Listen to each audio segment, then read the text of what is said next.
bottle কত যাব দাদা কত নদীৰ ওচৰত বটলটো কি কৰিব আপুনি বেচিব আপুনি এই বয়সত আৰু এইটো বুটলি পৰিব লাগে নেকি আপোনাৰ ঘৰত কোন কোন আছে দাদা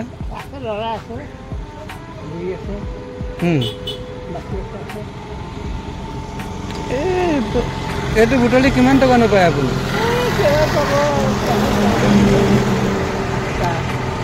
আপুনি অসমীয়া নেকি ৰাজনীতি কেতিয়াৰ পৰা আছে আপুনি কেতিয়াৰ পৰা আছে তাত 30 বছৰমান বেয়া লাগিছে না আপোনাক দেখি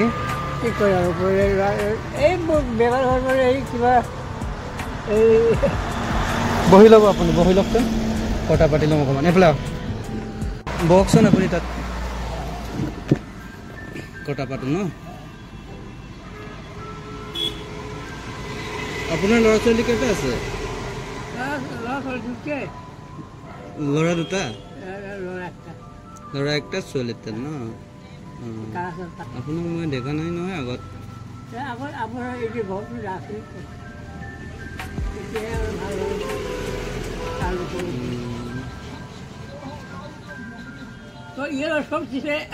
আপোনাৰ চেণ্ডেলো নাই দেখোন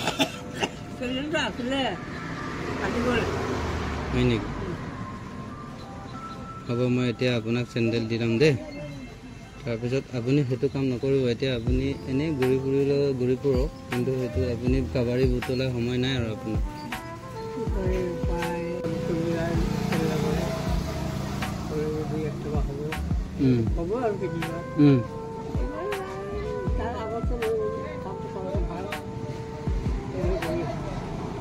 তথাপি আপুনি ইমান কাচৰা বস্তুটো উঠাই ঘূৰি ফুৰাটো ভাল নালাগে আৰু সেইটো বয়সত আৰু আপোনাৰ পিছে কিমান বয়স হ'ল জানো 70 বছৰটো এনেকৈ কিবা এটা ঠিক আছে বলক আপোনাক চুলিটো কাটি দিম আপোনাক চেণ্ডেল এযোৰ দি দিম আৰু আপোনাক ঘৰত থৈ দিম বলক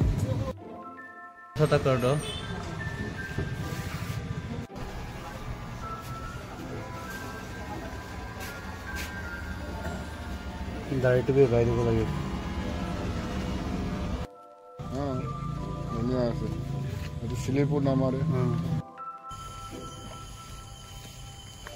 আপুনি আজিৰ পৰা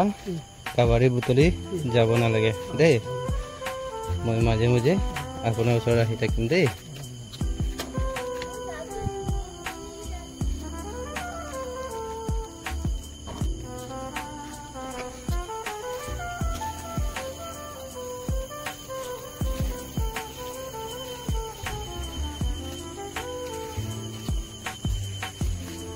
এতিয়া চুলিটো কাটি কেনেকা লাগিছে